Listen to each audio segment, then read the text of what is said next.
แล้วรถตู้กับหลาน2 คนขี่รถถีบเจ้าไปคนละไปเจ้าไปเลยเจ้าไปทางนี้เป็นแม่กับพ่อสียางไปทางนี้มาดิ แม่ตู้ยางไปทางนี้กับพ่อกับยางไปทางนี้ลัดกันกับไอ้สน้อยกับน้องยิงน้อยกับพ่อโอ้มาแล้วยิงได้มาไปวิวเลยประจูเลยพ่อตูกับวิวน้ำลานน้ำก้นกันไปไปเลยไปแล้วมาแล้วยิงน้อยไวเท่เว้ยมาแล้ววิวใส่ซะหน่อยดิมาอย่างที่เรานำมาดิไปเลยไปเลยไป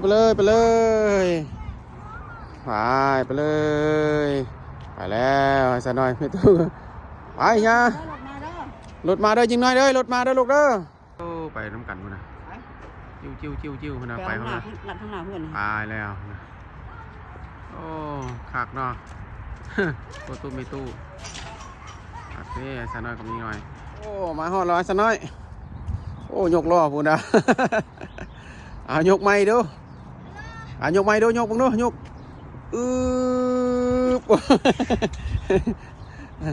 ยิงน้อยยกได้บ่ล่ะยิงน้อยนะไปน้ำก้นประตูไปน้ำไปโอ้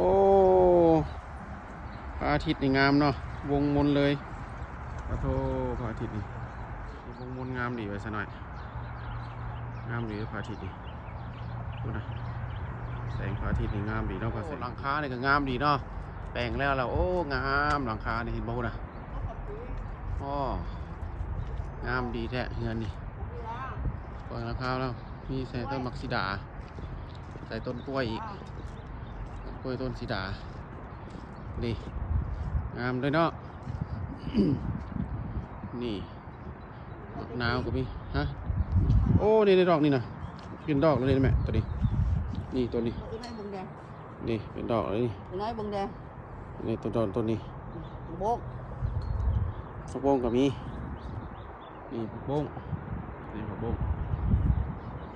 นี่โอ้เป็นหมากเลยนะเป็นหมากแล้วหมากนาวสีดายังไม่เปลี่ยนได้หมากนาวลายโตลายแล้วบ่เด้2 หน่วยเด้เดี๋ยวมันน้อยก็มีเดี๋ยว2 หน่วยแล้วดิอันนี้2 หน่วยน้อยก็มีหลายหน่วยอยู่ได้ล่ะมันต้องจะโกรธอยู่ล่ะนี่ดอกนี่งามๆเนาะใช่นี่ดอกไม้